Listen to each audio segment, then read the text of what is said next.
Just of recent, Nigeria's Minister of Humanitarian Affairs and Poverty Alleviation, Dr. Betta Edu, disclosed that the federal government is planning to lift 133 million Nigerians out of poverty.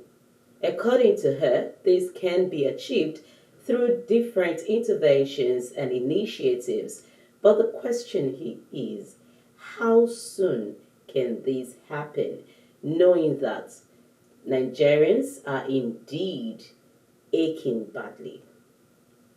Hello and welcome to Let's Talk. My name is Olujoke Mosaku, and my guest is Mr. Hakeem Adegbenro. He is a versatile journalist, public speaker, media consultant, serial entrepreneur, content writer, and developer. But before we delve into the program proper, I'd like to remind you to please subscribe to our YouTube channel and all of our social media platforms. Until then, please enjoy this ride with us. Thank you so much, Mr. Hakeem Adegbenro, for coming on the show. It's nice having you. Thank you for having me. According to data, Nigerians are 200 million or more in population, and 136 million out of these 200, according to the minister, are extremely poor. If the estimate is true, do you think this is feasible, and how soon? Before I delve into how or for the present administration of President Bola Ahmed Tinubu to lift the said amount of numbers out of poverty. And I think we need to probably do a rundown of how we got here in the first place.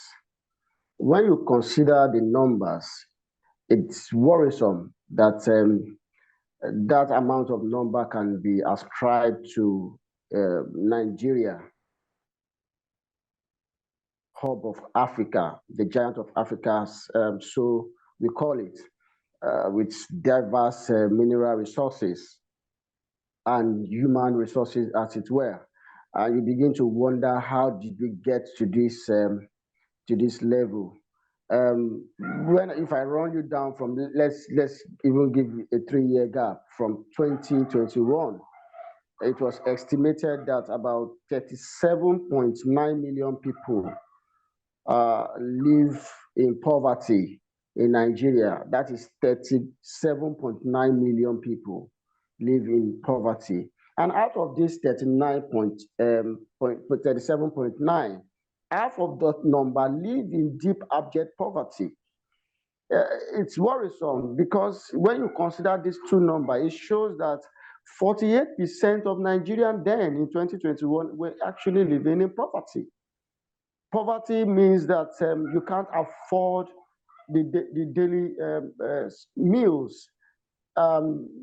It's worrisome. And when you go into 2022, you realize that the number is climbing astronomically. In 2022, for example, we have about 88.4 million Nigerians actually living in extreme poverty, from just 37.9 in 2021. And in 2022, we are having 88.4 Nigerians living in poverty. Out of that 88.9, you have our men gotten from the World Poverty Clock in 2023. And the data used by the present administration is actually gotten from the Bureau of Statistics in Nigeria in 2023. So when you now consider those numbers climbing every year, then you begin to wonder, is it really possible? Because previous administrations have actually come out with different kind of programs to probably lift people out of poverty and probably lower the numbers of poverty line Nigerians have always had. But that has not really yielded any result, because by the numbers we have statistically, the numbers keep growing higher. And that is why in 2023, it's alarming that you have about 133 million Nigerians living below poverty line. That means In 2023, an average Nigerian, about 63% of Nigerians live below $1 per day. And it becomes worrisome to ask, how is this present administration going to do that? I call it magic, to say that they're going to leave 133 million Nigerians out of poverty. I think what the present administration is trying to do, if I may probably delve into their mind, is to work on probably the SDG goals. The SDG goals, one actually says that by 2030, there should be eradication of poverty around the world. And eradication of poverty does not mean that you leave one aspect of ramification of poverty, because we have different kind of multidimensional poverty line. There are some people who are living in extreme poverty. But the goals that the United Nations is clamoring for in 2030 is that everybody, no matter the ramifications you belong to, all stratas of poverty you belong to, by 2030, every poverty line must be eradicated. And I think Nigeria is a signatory to that call. So maybe that is what the present administration is trying to work on, and see how they can actually do the job of eradicating poverty extremely in Nigeria before 2030. If I want to go by the antecedents of the present administration, the present President Bola Ahmed Tinubu, and juxtaposing it with the Minister of Humanitarian and Poverty Alleviation, then you begin to say maybe there's a glimpse of hope somewhere. If you look at what President Bola have done in Lagos, for example, when he was governor for 8 years, you probably see that, okay, maybe let's give this present crop of administrator a benefit of doubt, whether there was going to be a change from what we've obtainable in the past. And if you also want to consider the antecedents of the present Minister of Poverty, Humanitarian and Poverty Alleviation, it also gives a glimpse of hope that this present administration might actually get it right. When I first heard the appointment of Dr. Betta Edu, and given a portfolio of humanitarian affairs, I glimpsed with joy, because it's somebody I've known from the past. I'm presently based in Adegbenro in Ogun State, but I used to work in Cross River State, and I work closely as journalist with some of developmental process of the Ben Ayade administration. And one of the shining lights of that administration was actually a certain Betta Edu, the youngest of them all, starting as a special advisor to the then governor on community and primary health before she was elevated to the commissioner for health in Cross River State. And when you look at her work during those times, you see that she's somebody that is passionate about what she does. And there's no better quality you need in humanitarian services that is more than being passionate. You know, she's also somebody that is also compassionate. There's a difference between being passionate and being compassionate. This is a Betta Edu that will go into the interior of Cross River State and get the malnutrition, malnourished children with her bare hands, and carry them into the hinterland for proper medical care. She's not going to probably you might want to say is out of place for her not to wear gloves in that circumstances, but she's just passionate about what she's doing, and she has compassion. And I think with these qualities, Nigerians should probably watch out and see what this ministry is going to start to roll out very soon. Let's go back to the COVID-19 palliatives. We saw what went down, how people discovered warehouses with food items meant for them. Don't you think that this move is another failed palliative? Or do they intend to give 2 cans of tomato paste, 1 derica of rice, 2 packs of Indomie for a family of 5? All right. If I may go by what the Minister Betta Edu said, she made mention of the fact that one thing going for this administration is the fact that, yes, she probably might say it's an APC government of the past, and now handing over to another APC present administration. And one thing that the minister alluded to is the fact that the COVID-19 palliative scenario was not a good, a not too good scenario. It wasn't really effective, and they didn't really achieve much success during the last administration during the COVID-19, because at the end of the day, there were skirmishes of politicking. Politicians had to probably jack some of the processes. And I think that is what the minister said, that this time around, they're going to be making use of a different approach so that they can actually reach the core poor in the society. She made mention of something that was apparently dear to my heart, is the fact that she said they're going to be making of the traditional institutions.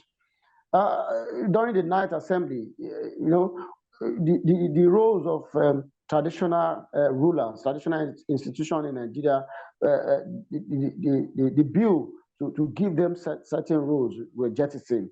It's very unfortunate that it didn't scale through. I hope at this assembly, somebody will resurface the bill and bring it to fair. Because this traditional institution, as bad probably you might want to put it as it is, they are still closest to the people, even more than the local government. These are people that govern that govern their domain, their enclave. So they know their people, and the people know them. In time past, in those days when you probably call the Stone Ages, you can't enter into a community and nobody will not take cognizance of your presence, because everybody know each other. So, and that's what the minister said. They're going to go back to those, those quote unquote stone age of trying to get to the root of where people come from. And that is why the traditional institution that she mentioned is very key. If you consider what happened during the COVID-19, you realize that the traditional institutions were not really involved and carried along. It was all politicians' affair, the state government, and probably a bit of the local government contribution. And probably you might say that is why the result really wasn't really effective. So if she's bringing on the traditional institution, people who are their monarchs, their baales, town chiefs, traditional chiefs, people who live in a community, who are domiciled there, and not just people who stay in the capital to cut short of the affairs of people who live in the rural area. Then you might probably want to give this, just like I said earlier, a sense of hope that if you go through that route, you might have a bit of success than what we have during the COVID-19. She also made mention of the CDA, Community Development Associations, and there's the CDC. These associations are community-based. Apart from the monarchs that govern all the community, then the CDAs are community-based. They are also micro to the people. So when you go to a street or you go to an estate, there's a CDA. That means those people living around the area, they know each other. They know who is extremely poor among them. They know who this palliative should be targeted to. And once you use that as a collaborative effort, I'm sure that a little above the success we had during the COVID-19 will also be achieved. Thank you so much for that. Thank you. That's really something worth looking into. I read in one of the newspapers that Nigerians are suffering from multi-dimensional poverty, with children constituting more than half of poor people in the country. And I know you mentioned it earlier. That's according to the 2022 MPI survey carried out by National Bureau of Statistics.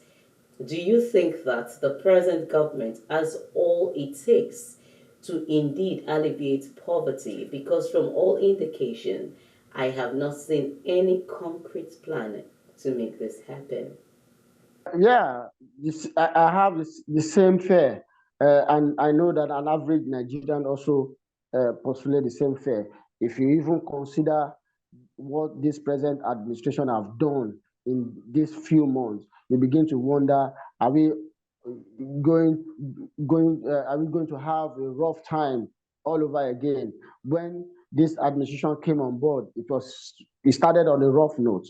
The fuel subsidy removal, and the whole economy became very, very volatile. And that is why you have that number. If you consider the number you have in 2021, 37.9 million uh, Nigerians living in poverty. That's 48%. But in 2023, you have 133 million Nigeria. That's 63% of it. Shows that the poverty line is becoming wider. People who have jobs are losing their jobs. People who even have businesses are closing up shops because they can't cope with the current reality of the economy. But what is the hope that we have? The hope probably that we have coming from the government is the fact that most of the monies that's going to be recouped from this fuel subsidy is going to be plugged back into the economy, probably through the humanitarian, and that's why I call this ministry the flagship of this administration, because it's going to be dealing with Nigerians direct. It's not going to be dealing with ambiguity. Nigerians who are probably living in the rural area, they are going to probably feel, if all the minister have said is carried out to the letter, Nigerians in the rural area will begin to feel the importance of being Nigerians and having government come to their rescue. So for me, it's too early to call whether this government is going to be able to lift that number out of poverty. Just of recent, the ministers were sworn in, and the president gave them a marching order. There's no time to waste. You have to, hit the ground running and see what you can do in this shortest time to bring succor to Nigeria. All we can actually bank on right now is hope. And just like the present administration mantra said, is a renewed hope. All we can bank on right now is hope. And that hope is going to be leveraged on what we are discussing today. At least we've picked a Ministry of Humanitarian and Poverty Alleviation. Probably when we start to delve into other ministry, then we'll know that maybe there's a glimpse of hope, actually, that in between now and when this administration is probably going to clock a year or two, then the standard of living, the economy will be able to stabilize. Thank you so much for that. Let's quickly go on this break. We will be right back.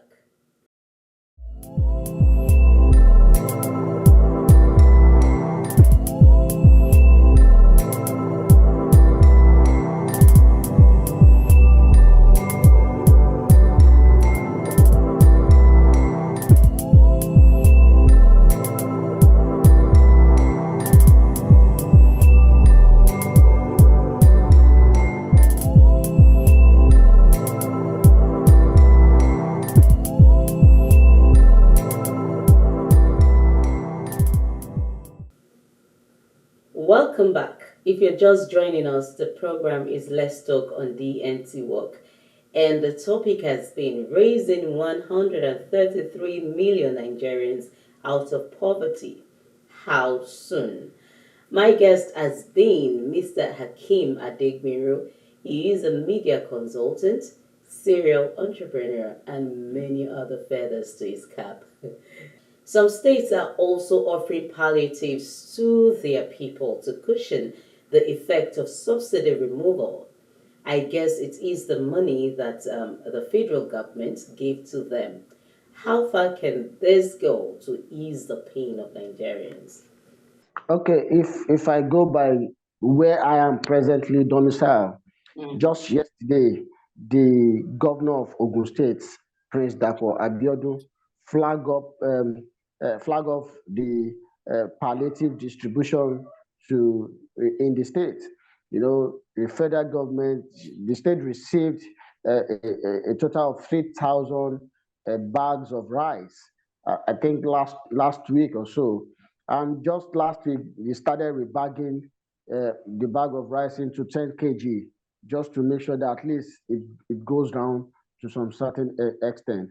And you also recall that the federal government also gave each a state 5 billion naira to to cushion this effect of the removal of petrol subsidy. So if you go by what happened yesterday at the flag off in Ogun State, the governor made mention of something, and that is very critical. He also alluded to the fact that using the word, just like what they did in COVID-19 era, is actually not workable. He knows that, yes, they tried it and it didn't really get the desired result. And what he said is that they're going to be making use of the polling unit. It shows what that connotes is that you don't need to walk out of your vicinity before you get reached by the palliatives. And as such, infiltrations from other community will also be curtailed, because right now you'll be dealing with people at their seemingly doorstep. Because when you go by how did people vote at the last general election, the voting pattern is that you must be able to walk at least 5 kilometers, 5 meters out of where you reside and get your polling unit. So he made mention of the fact that what this present administration of Prince Dapo Abiodun is going to be doing is using the polling unit. That means they're going to be targeting people very closely, that close enclave. So if you just oppose that with what the federal government is also doing through the Ministry of Humanitarian and Poverty Alleviation, you begin to understand the fact that this present crop of administrator at the federal and at the state also accepted to the fact that the COVID-19 era was not really successful, maybe because of the technique they use, and probably they are rejigging it to make sure that this time around, the real people that actually need palliatives are targeted and are gotten to, and not just some set of politicians hijacking the process to feed onto. Thank you so much for that wonderful contribution. In your own opinion, what can be done to make Nigeria better in all ramifications, especially when it comes to her people and their well-being? And I think I'm just going to revert back to the qualities I mentioned in the minister. Nigerian leaders must be passionate. They must be passionate about Nigeria, and they must be passionate about Nigerians. When you assume office, it's very easy for you to forget the fact that you are being there for a period of time. You're not going to be there forever. But whatever you do will continue to live even when you are outside of office. So Nigeria's leaders should be passionate about the fact that this is a Nigerian that we call our own. We don't have any other country we can call our own. They must be passionate and be patriotic. And when you are patriotic, you will not want to do something that is outside of the Constitution. And when you are compassionate, when you have compassion to your fellow human being, to your fellow Nigerians, there's severely likely you are not going to steal from the purse of the nation to feed yourself, because the compassion is there. So for me, just like I admonish the leaders, it's the same thing that has to do with the followers. Somebody will always say that the leaders we have are just the reflection of the followers that we also have. So once the leaders are compassionate and passionate, the followers must also be passionate about Nigeria. You must believe in this country. You must believe that whatever is going to be done to make Nigeria work, you also must partake in it. You must have your role to play. If the government is doing it, you also have a role to play. Thank you so much. I really, really had a wonderful time discussing this topic with you. And thank you once again. And to you out there, thank you too for being part of the show. I hope you now know that anything can happen as long as we believe. And I want us to believe in this government and what they are planning to do. And I hope that at the end of the day, Nigerians continue to smile. Until next time, when I come your way again with another exciting topic, I am Uluja Kemasaku. Bye for now.